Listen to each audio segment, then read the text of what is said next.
Good morning મિત્રો. આજે આપણે જોઈશું ધોરણ 12 એનો અગત્યનો મુદ્દો એટલે કે પંચાયતી રાજ અને પંચાયતી રાજ પૈકી પેટા મુદ્દો છે 73મો બંધારણીય સુધારો. આપણે આ યુનિટની શરૂઆત કરી ત્યારથી જ આપણે એક શબ્દ વારંવાર યુઝ કરીએ છીએ કે 73મા બંધારણીય સુધારાથી આ થયું, 73મા બંધારણના સુધારણથી આ યોજનાઓ અથવા તો આ બાબતો લાગુ કરવામાં આવી. તો અમે આપણા આ યુનિટ માટે છે સૌથી મહત્ત્વની બાબત પણ છે, કારણ કે 73મો બંધારણીય સુધારો છે એ એમ કહેવાય કે પંચાયતી રાજ પૈકી સૌથી મહત્ત્વની બાબત છે. તો સૌથી પહેલાં આપણે છે, કારણ કે જ્યારે પણ આ પ્રશ્ન પૂછાય છે ત્યારે એક્ઝામ પર્પઝથી આપણે જોઈએ તો 73મા બંધારણીય સુધારા વિશે ટૂંકમાં સમજ આપો એમ 3 માર્ક્સમાં વિભાગ ડીમાં પ્રશ્ન પૂછાય છે. અને તેમાં તમે જો કદાચ ફકરા ટાઈપ લખો તો કદાચ સામેના પરીક્ષક ઉપર તમારી ઇફેક્ટિવ અથવા તો તમારી જે અસર થવી જોઈએ એટલી સારી થતી નથી. એના માટે થઈને આપણે અહીંયા 13 મુદ્દા છે એ આપ્યા છે. જો તમે 13 મુદ્દા કન્ટિન્યુઅસલી લખશો તો હું ધારું છું કે આમાંથી એક પણ માર્ક છે તમારો કોઈ પણ એક્ઝામિનર છે કટ કરી શકશે નહીં. તો એના માટે આપણે સૌથી પહેલાં છે જાણી લઈએ કે સૌથી પહેલાં આપણને ખ્યાલ જ છે કે 73મો બંધારણીય સુધારો છે એ ક્યારે થયો? તો 24 એપ્રિલ 1993માં થયો. કે 73મો બંધારણીય સુધારો છે એનો અમલ આપણે વાત કરીએ કે 24 એપ્રિલના રોજ 1993માં થયો હતો. હવે એની અંદર એ સુધારાની અંદર કઈ કઈ બાબતો છે ધ્યાનમાં લેવામાં આવી એ આપણે સ્ટેપ બાય સ્ટેપ જોવાના છીએ. સૌથી પહેલાં કે જે આપણે જાણીએ જ છીએ કે સૌથી પહેલાં આ બંધારણીય સુધારાથી એવું થયું કે ગ્રામસભા છે એ રાજ પ્રણાલીનો આધાર માનવામાં આવે છે. કે પંચાયતી રાજનો જો કોઈ આધાર હોય તો એ શું છે? ગ્રામસભા અથવા ગ્રામ પંચાયત. હવે આ ગ્રામ પંચાયતને છે વિધાનમંડળ અથવા તો વિધાનસભા જેટલા અધિકારો છે આ પંચાયતી રાજ જે આપેલા છે. કે જેવી રીતના એક રાજ્યની વિધાનસભા પોતાના રાજ્ય માટે નિર્ણયો લઈ શકે, નાણાંને લગતા, સુધારાને લગતા, એ સંપૂર્ણ નિર્ણયો છે એ ગ્રામસભા અથવા તો ગ્રામ પંચાયત લઈ શકે છે. મતલબ કે ગ્રામ પંચાયતને છે વિધાનસભા જેટલા ગ્રામસભાને વિધાનસભા જેટલા અધિકારો આપવામાં આવ્યા છે. હવે આપણે જોઈએ સુધારાની અંદર પહેલું જ માળખું છે એ વાત કરીએ કે પહેલો સુધારો છે કે ત્રિસ્તરીય પંચાયતી માળખું. કે આ સુધારાથી નક્કી કરવામાં આવ્યું કે 3 સ્તરનું માળખું હશે. એમાં આપણે જોઈએ કે સૌથી નિમ્ન સ્તરે ગ્રામ પંચાયત, પછી તાલુકા પંચાયત અને જિલ્લા પંચાયત. આવી રીતના છે 3 સ્તરમાં છે આ પંચાયતી રાજ રહે છે. તેમ છતાં રેર ઓફ ધ રેર કેસમાં એવું છે કે સુધારાની અંદર કે 20 લાખથી વસ્તી કોઈ રાજ્યની ઓછી હોય, જો કોઈ રાજ્ય છે એની વસ્તી માની લો કે અસમ છે કે પછી નાગાલેન્ડ છે, આ એક બહુ ઓછી વસ્તી ધરાવતા રાજ્યો છે. તો જો કોઈ પણ રાજ્યની વસ્તી 20 લાખથી ઓછી હોય રાજ્યની કુલ વસ્તી, તો એને મધ્યવર્તી સ્તરમાંથી મુક્તિ, મતલબ કે તે તાલુકા પંચાયત ન રચે તો પણ ચાલશે. યાદ રાખવાનું છે. આ બીજી બાબત છે કે જે રાજ્યની વસ્તી 20 લાખથી ઓછી હોય અથવા તો આપણે કહીએ કે 20 લાખ જ વસ્તી હોય તો પછી છે એ મધ્યવર્તી સ્તરમાંથી મુક્તિ, એટલે કે ધારે તો તાલુકા પંચાયત ન પણ રચી શકે. આ ઉપરાંત જોઈએ તો બંધારણની કલમ નંબર 243 અનુસાર રાષ્ટ્રપતિને વિશેષ અધિકારો આપવામાં આવ્યા છે. કયા વિશેષ અધિકારો? કે રાષ્ટ્રપતિ ધારે તો કેન્દ્ર શાસિત પ્રદેશમાં એક પંચાયતી રાજમાં કોઈ પણ સ્તરનો સભ્ય બની શકે છે.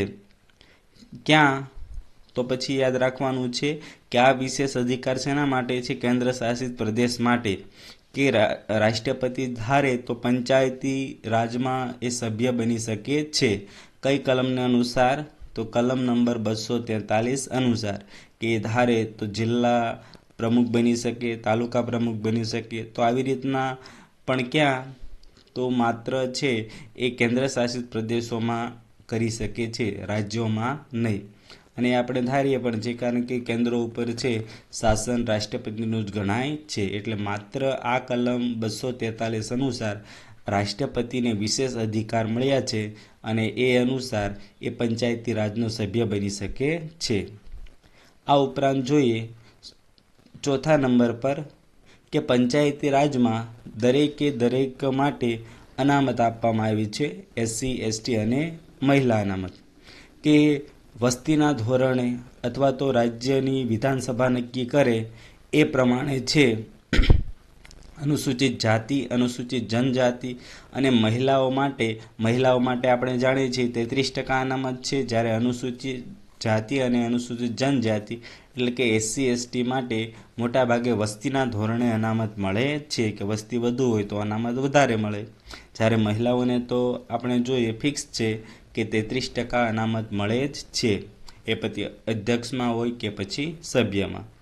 ત્યારબાદ પાંચમો સુધારો કહે છે કે નિમ્ન સ્તરનો સભ્ય ઉચ્ચ સ્તરનો સભ્ય બની શકે છે. મતલબ કે ગ્રામ પંચાયતનો કોઈ સભ્ય છે તાલુકાનો સભ્ય બની શકે છે, તાલુકાનો સભ્ય છે જિલ્લાનો સભ્ય બની શકે છે. મતલબ કે તમે તમારો વિકાસ ક્રમિક કરી શકો છો, કે 5 વર્ષ તમે ગ્રામના સભ્ય હોય તો પછી આવતા 5 વર્ષે તમે તાલુકાના પણ સભ્ય બની શકો, અને તાલુકાના સભ્ય હોય તો પછી તમે જિલ્લાના પણ સભ્ય બની શકો છો. અને એના માટે જરૂરી છે કે તમે એનાથી નીચેના સ્તરમાં હોવા જોઈએ. માની લો કે ગામડાનો કોઈ સભ્ય છે સીધો જિલ્લાનો સભ્ય બની શકે નહીં, એના માટે સૌથી પહેલાં તાલુકાનો સભ્ય બનવું આવશ્યક છે. ત્યારબાદ છઠ્ઠો સુધારો કહે છે કે પંચાયતી રાજના કોઈપણ માળખામાં એટલે કે ગ્રામ પંચાયત, તાલુકા પંચાયત અને જિલ્લા પંચાયત એનો કાર્યકાળ એટલે કે સમયગાળો ક્યાં સુધી એ સત્તા ઉપર રહી શકે, તો 5 વર્ષ એનો કાર્યકાળ રહેશે, કે 5 વર્ષથી એક દિવસ પણ છે એ પંચાયત અથવા સરપંચ કે એના સભ્યો છે સત્તા ભોગવી શકે નહીં. તો પંચાયતી રાજનો સમયગાળો તમને પૂછવામાં આવે તો એ નક્કી છે, કેટલો છે, વધુમાં વધુ 5 વર્ષ. અને ત્યારબાદ 7મા સુધારાની વાત કરીએ, ઇન કેસ કે પંચાયત ભંગ થાય છે. હવે પંચાયત ભંગ એટલે શું, તો સમજી જાઓ તો ઘણા બધા કારણો છે, કે ગામમાં સરપંચ છે, સભ્યો છે, સરપંચ છે, ઉપસરપંચ છે, એમનું કોઈ મૃત્યુ થાય કે અવસાન થાય છે ત્યારે પંચાયત ભંગ થઈ શકે છે. આ ઉપરાંત છે સભ્યો છે એ વિરોધ કરે અને સભ્યો છે એ ટેકો ખેંચી લે સરપંચનો, તો ત્યારે પણ પંચાયત ભંગ થાય છે. તો આવી રીતના ઘણા બધા કારણોથી પંચાયત ભંગ થાય છે, કે 5 વર્ષ પહેલાં પંચાયત છે, તાલુકા પંચાયત, જિલ્લા પંચાયત, ગ્રામ પંચાયત 5 વર્ષ પૂરા થાય એ પહેલાં કોઈ પણ સભ્યો છે એ આપણે જે પંચાયત છે એ ભંગ કરી શકે છે.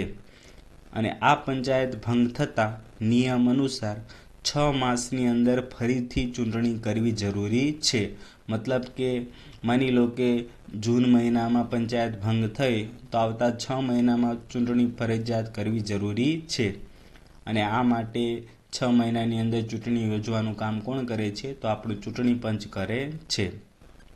તો આવી રીતના છે પંચાયત ભંગ પછી કેટલા મહિને ચૂંટણી થવી જોઈએ, તો તમને પૂછે તો તમને આવડવું જોઈએ કે ઓછામાં ઓછા 6 માસની અંદર ચૂંટણી થવી જોઈએ.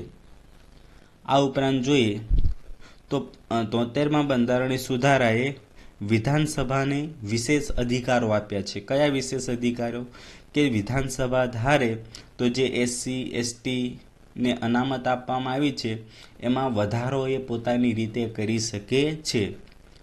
માની લો કે વસ્તીના ધોરણે એસસીને છે અનામત મળી છે 9%, એક આપણે જોઈએ આશરે કે 9% મળી છે, તો પછી એ વિસ્તારમાં છે વિધાનસભા ધારે તો એને 10% પણ કરી શકે કે એનાથી વધુ પણ કરી શકે. મતલબ કે વિધાનસભા છે એ કોઈ પણ નબળો વર્ગ છે એની જે અનામત છે સભ્યોની એમાં વધારો ઘટાડો કરી શકે છે. ત્યારબાદ સુધારો નંબર 9 છે એ શું કહે છે, તો એ કહે છે કે જેવું આપણે જોઈએ કે 24 એપ્રિલ 1993માં પંચાયતી રાજ અમલમાં આવ્યું ત્યારે જ આ જોગવાઈ કરી હતી કે આવતા 5 વર્ષ એટલે કે 24 એપ્રિલ 1998 સુધીમાં નાણાં પંચની રચના કરવી જરૂરી છે. અને આ નાણાં પંચની રચના થશે.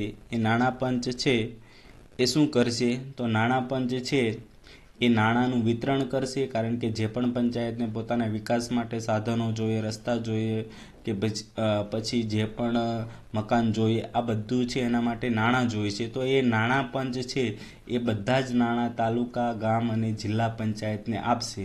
અને આ નાણાં પંચાયત છે એ કેટલા વર્ષમાં વધુમાં વધુ થવાની વાત કરી હતી? 5 વર્ષમાં છે નાણાં પંચાયત છે રચવી જોઈએ અથવા રચાવી જોઈએ. અને આ નાણાં પંચાયત છે એ નાણાં તેમજ સાધનો છે એ જે તે પંચાયતને હસ્તાંતરિત કરશે, એટલે કે એમને આપશે. કોઈ પણ પંચાયતમાં વિકાસ માટે, ગ્રામ પંચાયત, તાલુકા પંચાયત કે જિલ્લા માટે જે પણ નાણાં જોઈએ એ નાણાં ઉપલબ્ધ કરવાની જવાબદારી કોની છે? તો તમને આવડવું જોઈએ. કોની છે? નાણાં પંચની જવાબદારી છે કે દરેકે પંચાયતને છે જરૂરી બજેટ અથવા જરૂરી નાણાં એને જ ફાળવવા જોઈએ.